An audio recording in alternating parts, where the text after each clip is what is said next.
Hello everyone, আসসালামু আলাইকুম। কেমন আছেন আপনারা? ইফাত কিচেনে আপনাদের সবাইকে স্বাগতম। এই শীতে খুবই লোভনীয় একটা রেসিপি নিয়ে হাজির হয়েছি। আজকে আমি পেঁয়াজ কলি দিয়ে লটকা মাছের শুটকি ভুনা করে আপনাদেরকে দেখাবো। চলুন মূল রেসিপিতে। এখানে আমি ৩০০ গ্রাম পেঁয়াজ কলি নিয়েছি আর ১ বাটি লটকা মাছের শুটকি কেটে ২-৩ বার ধুয়ে নিয়েছি, কারণ লটকা মাছের শুটকিতে কিন্তু প্রচুর পরিমাণে বালি থাকে। এখন পেঁয়াজ কলিটা আমি ছোট ছোট টুকরো করে কেটে নেব। তারপরে খুব সুন্দর করে ধুয়ে একটা স্ট্রেনারে পানি ঝরতে রেখে দেব।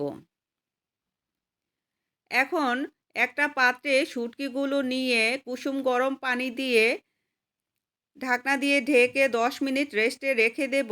এতে কি হবে, শুটকি থেকে ময়লাটা বেরিয়ে যাবে আর শুটকির মধ্যে যে বাজে একটা স্মেল থাকে সেটা চলে যাবে। 10 মিনিট হয়ে গেছে, দেখেন শুটকিটা থেকে কত ময়লা বের হয়েছে। এখন খুব সুন্দর করে ধুয়ে নেব। চুলায় একটা প্যান বসিয়ে পরিমাণ মতো তেল দিয়ে দিয়েছি।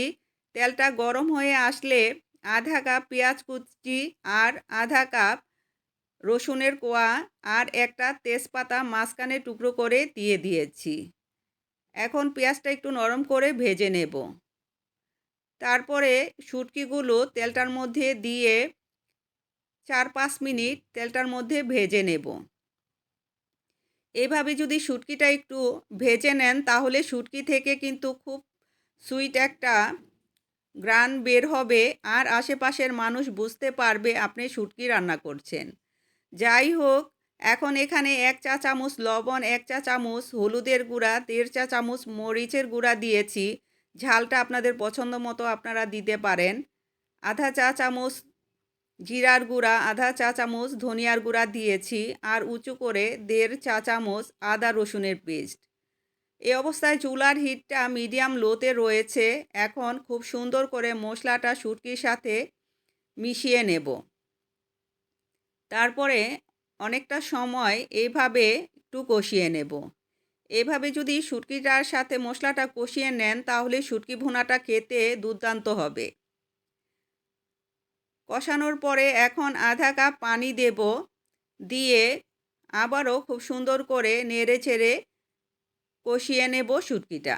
কিছুক্ষণ এভাবে রান্না করার পরে ঢাকনা দিয়ে ঢেকে মিডিয়াম হিটে 5 মিনিট রান্না করে নেব। 5 মিনিট হয়ে গেছে, ঢাকনা তুলে নিয়েছি। এখন আবারও নেড়েচেড়ে একটু রান্না করে নেব। দেশে তীব্র শীত পড়েছে বন্ধুরা। আমাদের আশেপাশে গরিব দুস্থ যারা আছে তাদের প্রতি আমাদের স্ব ক্ষেত্রে থেকে সাহায্যের হাত বাড়িয়ে দেওয়া উচিত। ইফাত কিচেনের থেকে আমি সেটাই আশা করি। যাই হোক, পেঁয়াজ কলিগুলো আমি দিয়ে দিয়েছি। এখন নেড়েচেড়ে আবার একটু কষিয়ে নিয়েছি। এখন ঢাকনা দিয়ে ঢেকে মিডিয়াম হিটে 5 মিনিট রান্না করে ঢাকনাটা তুলে নিয়েছি। এখন নেড়েচেড়ে নিচ্ছি। এই শুটকি ভুনাটা গরম ভাতের সাথে খেতে যে কতটা সুস্বাদু লাগে বন্ধুরা, আপনারা না খেলে বুঝতে পারবেন না। আমি অনুরোধ করছি এভাবে একদিন হলো ট্রাই করতে পারেন। আশা করি আপনারা নিরাশ হবেন না। একটা টমেটো কুচি আর 4-5টা কাঁচামরিচ ছোট ছোট টুকরো করে দিয়ে দিয়েছি। এখন আবারও নেড়েচেড়ে রান্না করে নিচ্ছি। অফ ক্যামেরায় দেখেছি লবণ কম হয়েছে, তাই আধা চা চামচ লবণ আবারও অ্যাড করলাম। একটু নেড়েচেড়ে সুন্দর করে রান্না করে নিতে হবে। যখন দেখবেন যে শুটকিটা থেকে তেলটা ভেসে উঠেছে তখন বুঝবেন যে আপনার রান্নাটা কমপ্লিট হয়ে গেছে।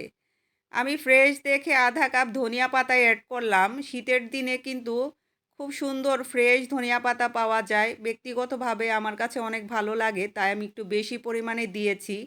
আপনারা যদি পছন্দ না করেন তাহলে স্কিপ করতে পারেন বা অল্প করে দিতে পারেন 1/4 কাপের মতো। ঢাকনা দিয়ে ঢেকে 2 মিনিট রান্না করে গ্যাসের চুলাটা আমি অফ করে দেব। এখন আমি আপনাদের শুটকি ভুনার ফাইনাল লুকটা দেখাচ্ছি। দেখেন মাশাআল্লাহ কতটা লোভনীয় হয়েছে। ভালো লাগলে চ্যানেলটা সাবস্ক্রাইব করবেন, লাইক কমেন্ট শেয়ার করে আমার পাশে থাকবেন। যাই হোক, ভালো থাকবেন, সুস্থ থাকবেন, আমার জন্য দোয়া করবেন। দেখা হবে ইনশাআল্লাহ নতুন কোনো রেসিপিতে। আল্লাহ হাফেজ।